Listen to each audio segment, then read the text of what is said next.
Halo guys, aku mau tahu cara buat masuk ke perpustakaan Cingin. Yang pertama, kalian harus daftar. Setelah daftar, kalian akan dapat barcode. Setelah itu, kalian akan tap ke sini. Nanti keanggotaannya akan terlihat di sini. Setelah itu, akan dapat, kalian nggak boleh ya bawa tas, jadi akan dapat tas khusus dan taruh tas kalian di loker sebelah kiri.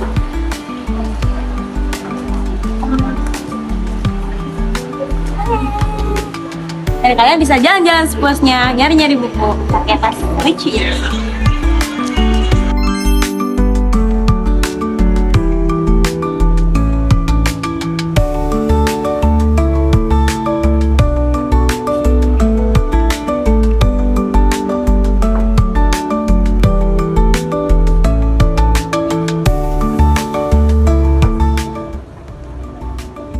Today daily up kita di perpus. Jadi hari ini kita akan nge-review buku yang kita cari di katalog. Tapi untuk pertama kita akan mencari buku dan aku udah nemu ini. BTW nanti kita kasih tahu tutorial pakai katalognya.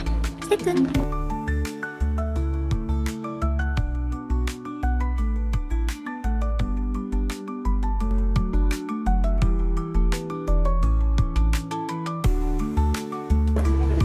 Jadi di perpus ini itu ada 5 lantai. Jadi perpustakaannya itu dimulai dari lantai 3 sampai lantai 5.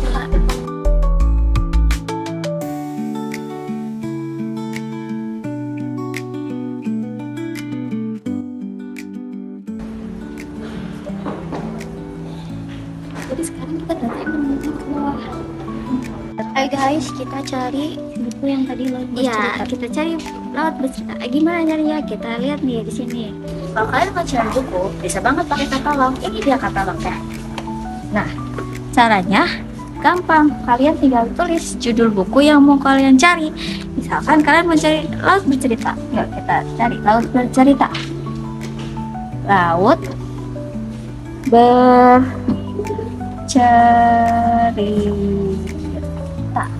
Nah, tinggal kalian search di sini. Nah, muncul deh. Kalau kalian masih bingung nyari kayak gimana, lihat sini, kalian pencet ini. Nah, kita scroll ke bawah. Nah, di sini dia. Ini adalah kode buat kalian cari buku. Nah, ini kan ada kodenya di sini guys. Kalau kalian mau nyari Laut Bercerita, tadi Laut Bercerita itu 815. Kita cari ke 815. Bukunya 890. Ayo kita cari. Kalau kalian masih bingung, kalian lihat ada buku yang di samping. Lihat ini 778. Kita cari 815.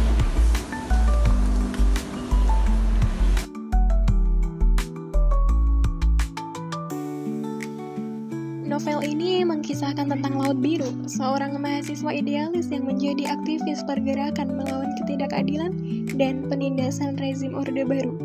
Laut bersama teman-temannya tergabung dalam kelompok bawah tanah yang menyebarkan ide-ide perlawanan.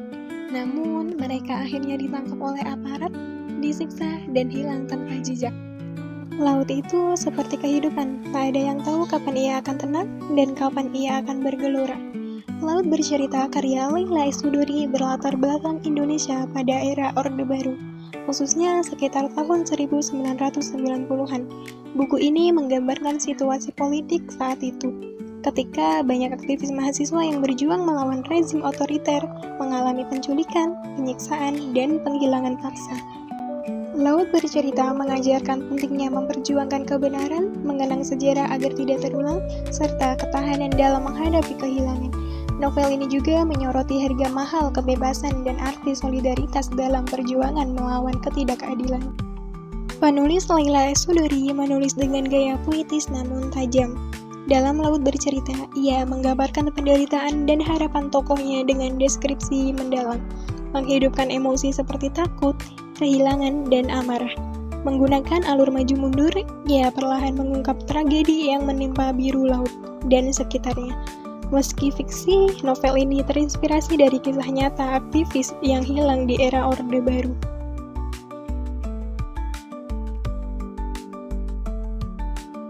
Hai guys, jadi kita mau ke lantai 4. Nah, karena lantai ini tuh udah full. Tadi kan kita udah review, terus ke lantai 5 juga udah.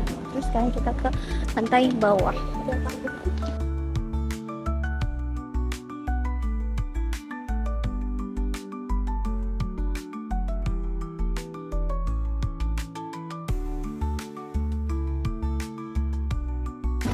Jadi di lantai ini tuh koleksi untuk usia 10 dan 12 tahun. Nah di perpus itu juga enak ya, kita buat tahunnya ini ditulis di sini. Ada buku apa aja tuh kak?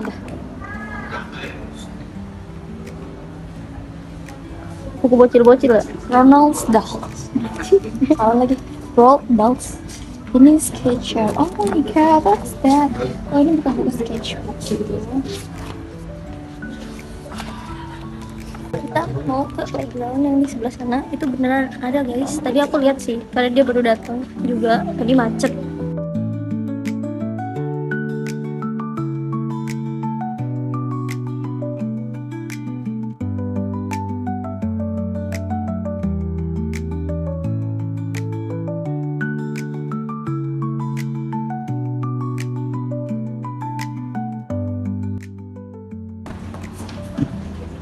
Sekarang kita udah sampai di lantai 5. Jadi di sini tuh ada buku novel, ada buku pengetahuan, ada juga di belakang kita orang-orang yang belajar menggunakan kayak komputer. Nggak tentang buku doang, di sini tuh juga ada tempat-tempat buat kita mengerjakan tugas sehari. Terus seperti di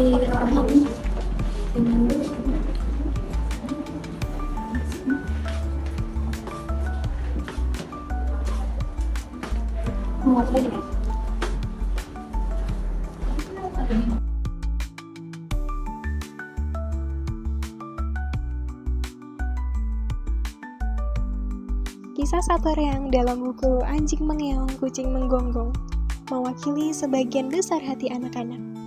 Buku ini menceritakan seorang anak laki-laki bernama Satoreang yang menyimpan kepahitan terhadap ayahnya dari dia kecil sampai remaja. Sejak kecil, Satoreang dikenal sebagai anak yang nakal dan suka usil, seperti kebanyakan anak-anak seusianya. Ia juga bukan anak yang saleh, karena jarang melaksanakan sembahyang. Jikapun pergi ke masjid bukan untuk beribadah, melainkan justru membolos dan bermain bersama teman-temannya.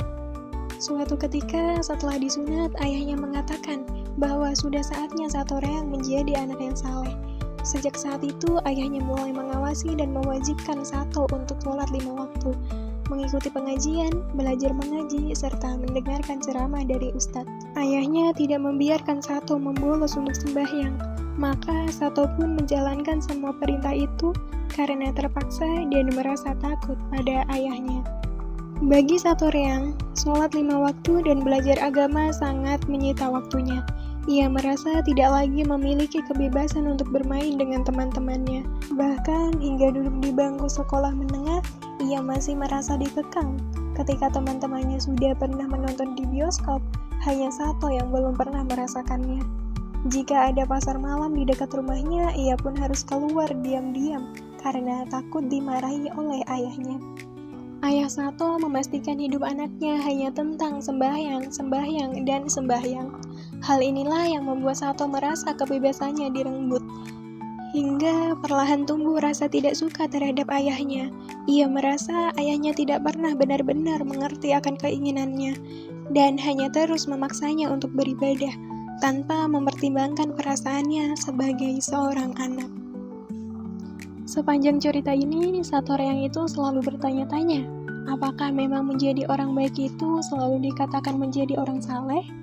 Maka ketika kita melakukan suatu hal yang menyimpang, ataupun sesuatu hal yang buruk, itu bisa dikatakan orang yang jahat, ataupun bukan orang yang saleh. Apakah dengan begitu kita itu dinilai jadi 100% orang yang berdosa? Sedangkan apakah dengan kita selalu berbuat baik, rutin melaksanakan sembahyang, dan terus menjalankan perintah agama, seseorang bisa langsung dianggap sebagai orang saleh? Dan apakah dijamin masuk surga 100%? Pertanyaan-pertanyaan ini terasa sangat berat bagi Satorian. Ia merasa terjebak dalam pemahaman hitam putih tentang kebaikan dan kesalahan. Bagi Sato, kehidupan tidak sesederhana itu. Dan menjadi manusia yang baik tidak selalu berarti harus tunduk sepenuhnya pada definisi kesalehan versi orang lain.